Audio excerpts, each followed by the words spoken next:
Back live in New York, I'm Brent Musburger, and Irv and I were just talking about what the loss of Kenny Houston means to the Washington Redskins. The safety man turned the wrong way, and Dickey burned him for the Packers' last touchdown. Quickly to the board, a lot of surprises this afternoon. Tampa Bay is insisting that Chicago get back in the hunt. Doug Williams has thrown 3 interceptions, and Chicago leads Tampa Bay 14-0 in the second. Philadelphia apparently going to be in the playoffs as of sunset tonight. All they need is a win. It's been easy so far, 24-0 over Detroit. Green Bay and Washington, the game you're watching, and now the Redskins desperately need a win. They must come back in the second half of this one. The New York Jets are ahead of Baltimore. 13-3 is the count in that game. Todd, 3 yards to Barkham, and Dave Jacobs, 2 field goals for Walt Michaels, 28 and 27 yards. It was easy for Pittsburgh. They ran up a 24-0 count. Back then came Cincinnati, 29-yard pass, Anderson to Isaac Curtis, and Isaac Curtis is well now for the Bengals. 7-3 in the cold in Buffalo. The Bills on a 50-yard interception by Steve Freeman lead the Broncos, and the Broncos need that victory as they pursue San Diego.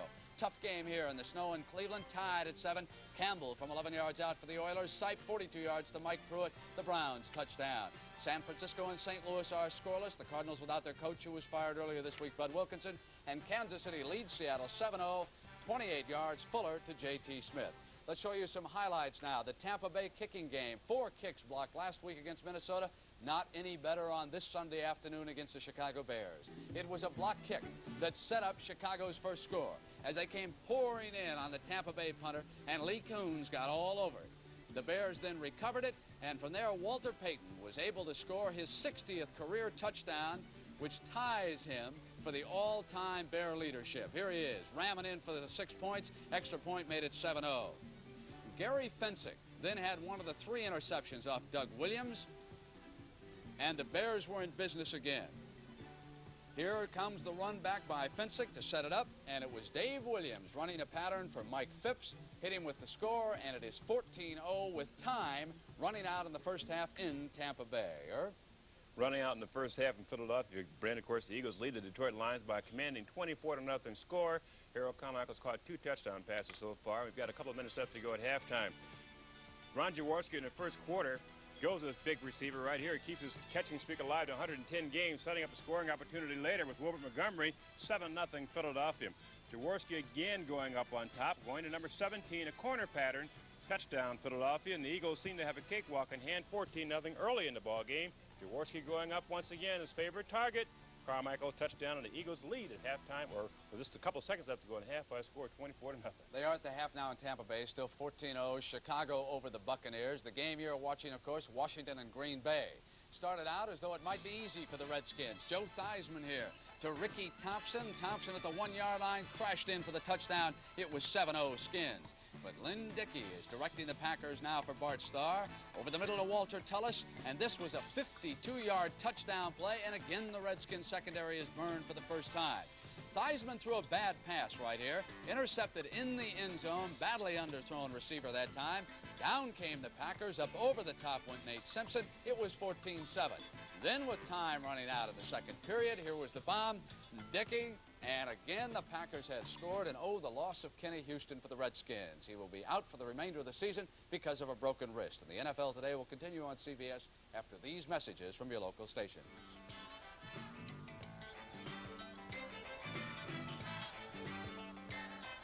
Central. My high school class is naming me Man of the Year. And the old flames return to Archie Bunker's place. How's Edith? This is CBS.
Coming up next on CBS, one of 3 doubleheader games. The Atlanta Falcons will be playing the San Diego Chargers. The Minnesota Vikings are in the Los Angeles Coliseum for an appointment with the Rams. And the key attraction, the New York Giants are in Dallas to take on the troubled Cowboys. The Cowboys have lost 3 straight. In fact, you have to go back to this rally for their last victory. 1:21 left. Roger Staubach trying to rally against the Giants. The Cowboys are behind. 3rd and 2. He hits Drew Pearson. First down at the 29. From the shotgun again. Staubach to Pearson, and he gets to the 45. Now the screen pass to Tony Dorsett. 33-yard gain, and Dorsett got down to the Giant 12-yard line. With the seconds running out, Raphael Septien kicked the field goal that gave the Cowboys a 16-14 victory. Now it's rematch time. Tom Landry, how improved are the Giants? I don't see a real major improvement other than they've won more games. You know, they've lost 1 or 2 along the way too, but they know they can win now, and they're very confident. They're playing very good defensive football. Tampa Bay beat them pretty well, but they did it mostly on passing and turnovers. But they're a good defensive team. Our offense is going to have to play awful well. Irv, I think we should add that if the Cowboys had lost that game to the Giants, that losing streak would now be 5 because they had lost the week before to Pittsburgh. Now, you have been following the Dallas Cowboys very carefully. What's wrong with the team this year? You know, I don't think there's anything fundamentally wrong with the team, Brent. They're still a great football team, but in the last 5 games, the Cowboys have turned the ball over 13 times and only taken it away once. And you can't win with that kind of football. All right, how do you like today's game against the Giants? Will they come back at home, or still more trouble ahead for them?